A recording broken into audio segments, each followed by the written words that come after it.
Donald Trump weighing in earlier today about a change in the Biden campaign strategy to actually send surrogates outside the courthouse to weigh in on what's going on inside. They have a protest of Robert De Niro yesterday. He was a fool. He's a broken down fool standing out there. And he got maggot. He got maggot yesterday. He got a big dose of it. The Biden campaign had been staying clear of commenting on Trump's trials in any major way. Now breaking that, they sent actor Robert De Niro, along with two former Capitol Hill police officers who defended the Capitol on January 6, one of them from the Metropolitan Police Department, the other from Capitol Police, to speak outside the court. Here's how some of that went. Even these people over here are it's kind of crazy. It's really crazy, and this thing, Donald Trump has created this. He should be telling them not to do this. It got a little more heated from there. Let's discuss with our panel. First of all, Kate, let me start with you, former Biden White House official. What do you think? Good idea for the Biden team to send in De Niro and two cops to... I gotta say, strategically, this didn't make a ton of sense to me. And here's why. If you buy the Biden campaign's theory of the case that voters are not really tuned in yet, which I think is true. I mean, if you look at the data, I think that's pretty demonstrably true.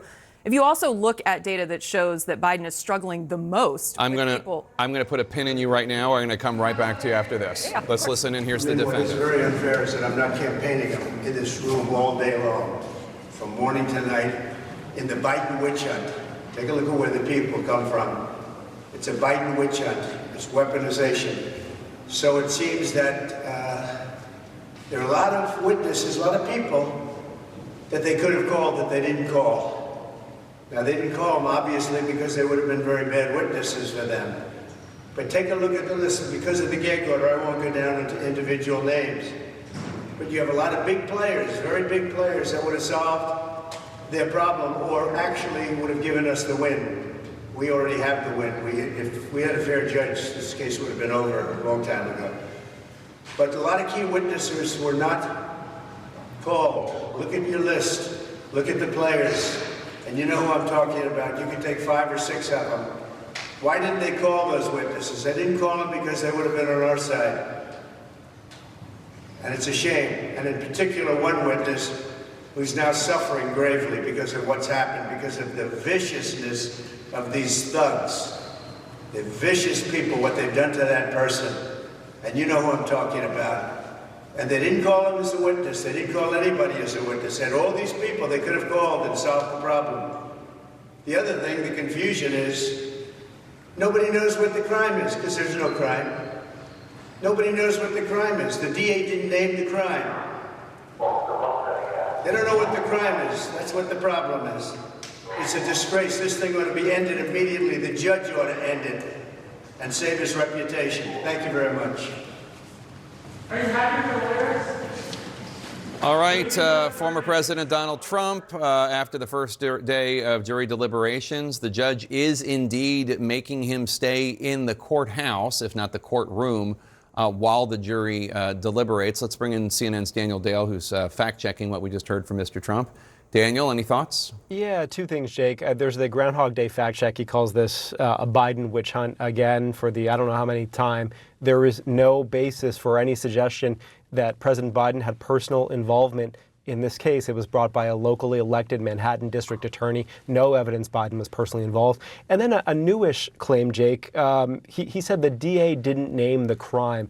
And on first glance, I'd say that's false. At very least, it's a gross oversimplification of an arguably valid criticism of the case. So what has actually happened here is that the DA and the judge have specified what the alleged crime in question is. It is the falsification of business records with the intent to commit another crime, which the DA and the judge have specified is an alleged violation of New York election law. Now, what Trump appears to be alluding to is the fact that the prosecutors did not specify which so-called unlawful means Trump is alleged to have used to violate this election law. The prosecutor said, well, it may be one of three things. It could be a violation of tax law. It could be a violation of federal election law. It could be the falsification of other business records. Now, the jury doesn't have to be unanimous on which particular unlawful means they believe Trump used to violate that election law, as long as they unanimously agree that Trump used some unlawful means. So you could argue, okay, that's like a Russian nesting doll. That's a three-step process. It's confusing,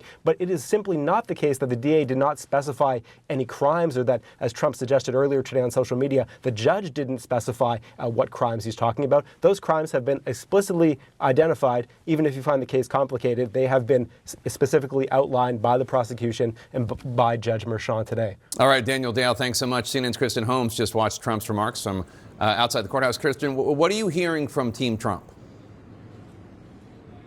Well, actually, one of the things Donald Trump said that was so interesting to me is something that I've heard time and time again from the defense, something that they believe is going to help them in the case, and it is the fact that the prosecution didn't call a number of witnesses that could have corroborated the story from Michael Cohen, that being, in particular, Alan Weisselberg and Keith Schiller. There were several conversations that Michael Cohen relayed between him and Alan Weisselberg. They did not call Alan Weisselberg to confirm that conversation, as well as that specific call that we know that the defense tried to say was about a prank caller, whereas the prosecution had said it was about a Stormy Daniels, something that Michael Cohen himself had said. They could have called Keith Schiller. That call went to Keith Schiller. And this is something the defense thinks will help them in the end. There could be speculation among the jury as to why exactly they didn't call those witnesses. Now, I will say, while we don't know exactly why they didn't call them, both are considered Trump loyalists. Alan Weisselberg, currently sitting in Rikers, was likely not to be a cooperative witness with the prosecution. Keith Schiller,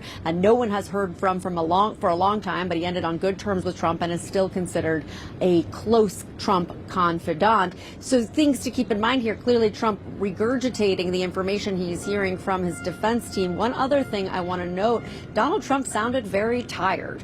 This is a long day for a man who is almost 78 years old, sitting in the courtroom through all of these procedures, not really doing anything, waiting to hear if there's going to be a verdict. I am told by his team that they are hoping that this lengthier period of time, that it wasn't a quick conviction or a quick verdict, means something optimistic for the former president. Jake? That's right. His birthday's coming up, June 14th. It's very sweet of you to remember that, Kristen Holmes. Appreciate it. Thanks so much. Let's bring back our panel. All right, Kate Benningfield.